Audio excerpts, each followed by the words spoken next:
ನಮಸ್ಕಾರ. ನಾವು Kaatera cinema shoot ಮಾಡ್ತಾ ಇದ್ದಾಗ ಪ್ರಕಾಶ್ ಸರ್ ಸಿಕ್ಕಿದ್ರು. ಅವತ್ತು ಸದ್ಯದಲ್ಲೇ ನಿಮಗೆ ಒಂದು ಕತೆ ಹೇಳ್ತೀನಿ, ಒಂದು ಪಾತ್ರ ಮಾಡಬೇಕು ನೀವು ಅಂತ ಹೇಳಿದ್ರು. ಖಂಡಿತ ಸರ್ ಅಂತ ಹೇಳಿದ್ದೆ ಅವತ್ತು. ಅದಾದಮೇಲೆ ಕರೆ ಬಂದಿದ್ದು ಈ ಡೆವಿಲ್ ಚಿತ್ರಕ್ಕೆ. ಹಿಂದೆ ಪ್ರಕಾಶ್ ಸರ್ ಜೊತೆ ನಾನು ಸಿದ್ಧಾರ್ಥ ಸಿನಿಮಾದಲ್ಲಿ ಕೆಲಸ ಮಾಡಿದ್ದೆ. ನನಗೆ ಆ ಸಿನಿಮಾದಲ್ಲಿ ಕೆಲಸ ಮಾಡಿದಾಗಲೂ ಮತ್ತು ಈ ಸಿನಿಮಾದಲ್ಲಿ ಕೆಲಸ ಮಾಡಿದಾಗಲೂ ಸಮಾನವಾದ ಒಂದು ಅನುಭವ ಏನು ಅಂದರೆ, ಸೆಟ್ಟು ತುಂಬ ಕೂಲಾಗಿರುತ್ತೆ, ಭಾಳ ಸಮಚಿತ್ತದಿಂದ ಇರುತ್ತೆ. ಕೂಗಾಟ, ಹಾರಾಟ, ಅಬ್ಬರ, ಗಲಾಟೆ, ಗದ್ದಲ ಈ ಥರದ ಸೆಟ್ನ ನಿರೀಕ್ಷೆ ಮಾಡ್ಕೊಂಡು ನಾವೇನಾದರೂ ಹೋದರೆ ನಮಗೆ ನಿರಾಸೆ ಆಗುತ್ತೆ. ಅಷ್ಟು ಕೂಲಾದ ಎನ್ವೈರ್ನ್ಮೆಂಟಲ್ಲಿ ನಾವು ಕೆಲಸ ಮಾಡ್ತಾಯಿರ್ತೀವಿ. ಎರಡು ಥರದ ನಿರ್ದೇಶಕರುಗಳಿರ್ತಾರೆ. ಒಂಥರ ನಮ್ಮನ್ನು ಒಂದು ತುದಿಗಾಲಲ್ಲಿ ನಿಲ್ಲಿಸಿ, ಒಂದು ಆ್ಯಂಗ್ಸೈಟಿನಲ್ಲಿ ನಿಲ್ಲಿಸಿ ನಮ್ಮಿಂದ ಕೆಲಸನ ಹೊರ ತೆಗೆಸುವಂಥ ನಿರ್ದೇಶಕರಿದ್ದರೆ, ಇನ್ನು ಕೆಲವು ನಿರ್ದೇಶಕರು ಭಾಳ ಸಮಾಧಾನದಿಂದ ನಮ್ಮನ್ನು ಆರಾಮಾಗಿ ಇರೋದಕ್ಕೆ ಬಿಟ್ಟು ಒಂದು ಅವರ ಮತ್ತು ನಮ್ಮ ನಡುವೆ ಒಂದು ಸಣ್ಣ ಇಂಟ್ರ್ಯಾಕ್ಷನ್ ನಡೀತಾ ಒಂದು ಸನ್ನಿವೇಶನ, ಒಂದು ಪಾತ್ರನ ನಿರ್ಮಾಣ ಮಾಡೋದಕ್ಕೆ ಸಹಾಯ ಮಾಡ್ತಾಯಿರ್ತಾರೆ. ಆ ಥರದ ಸಾಲಿನಲ್ಲಿ ನಮ್ಮ ಪ್ರಕಾಶ್ ಸರ್ ಅವರು ನಿಲ್ತಾರೆ.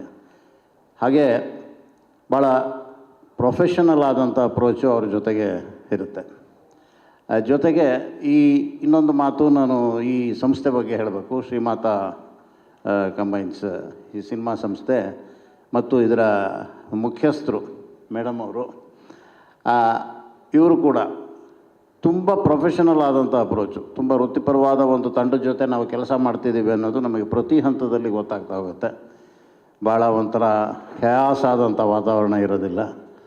ಒಂದು ಎಲ್ಲವೂ ಪ್ಲ್ಯಾನ್ಡ್ ಆಗಿರುತ್ತೆ. ಆ ಪ್ಲ್ಯಾನ್ ಪ್ರಕಾರ ಎಲ್ಲವೂ ನಡೀತಾ ಇರುತ್ತೆ. ಎಷ್ಟೇ ಸವಾಲುಗಳು ಬಂದರೂ ಅದನ್ನು ಕೂಲಾಗಿ ಹ್ಯಾಂಡಲ್ ಮಾಡ್ತಾರೆ. ಅದು ಈ ಸಂಸ್ಥೆಯ ಮತ್ತು ನಿರ್ದೇಶಕರ ಮತ್ತು ನಿರ್ಮಾಪಕರ ಗುಣ.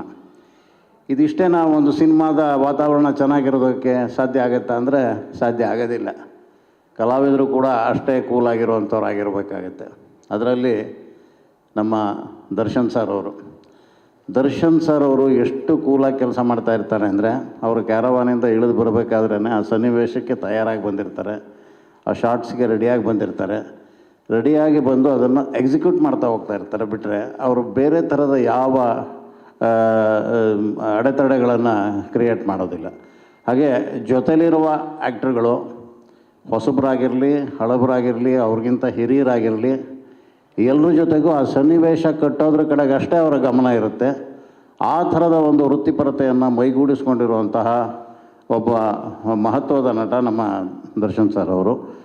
ನಾನು ಅವರ ಜೊತೆಗೆ ಇದು 4ನೇ ಸಿನಿಮಾದಲ್ಲಿ ಕೆಲಸ ಮಾಡ್ತಾಯಿದ್ದೀನಿ. 4 ಸಿನಿಮಾದಲ್ಲಿ ನನಗೆ ಆಗಿರುವಂಥ ಅನುಭವ ಇದು. ಹಾಗೆ ನಮ್ಮ ಲಿರಿಕ್ ರೈಟರ್ಸು, ಸಂಭಾಷಣೆಕಾರರು, ನಮ್ಮ ಕ್ಯಾಮ್ರಾಮನ್ನು, ಇವರೆಲ್ಲರೂ ಭಾಳ ಪ್ರೀತಿಯಿಂದ ಕೆಲಸ ಮಾಡಿರುವಂಥ ಒಂದು ಪ್ರಾಡಕ್ಟ್ನ ನಿರ್ಮಾಣ ಮಾಡಿರುವಂಥ ಒಂದು ಚಿತ್ರ ದ ಡೆವಿಲ್.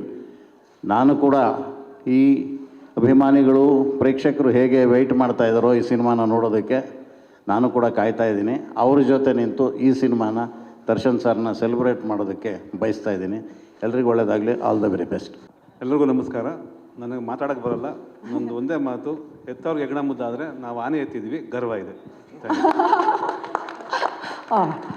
ಮಾತಾಡಕ್ಕೆ ಬರಲ್ಲ ಅಂತೇಳಿ ಡೈಲಾಗ್. ಕ್ಷಣ ಕ್ಷಣದ ಸುದ್ದಿಗಳಿಗಾಗಿ ಫ್ರೀಡಂ ಟಿವಿ ಸಬ್ಸ್ಕ್ರೈಬ್ ಮಾಡಿ, ಲೈಕ್ ಮಾಡಿ ಹಾಗೂ ಫಾಲೋ ಮಾಡಿ. ಹೊಸ ಸುದ್ದಿಗಳ ನೋಟಿಫಿಕೇಶನ್ಗಾಗಿ ಬೆಲ್ ಐಕಾನ್ ಮೇಲೆ ಕ್ಲಿಕ್ ಮಾಡಿ.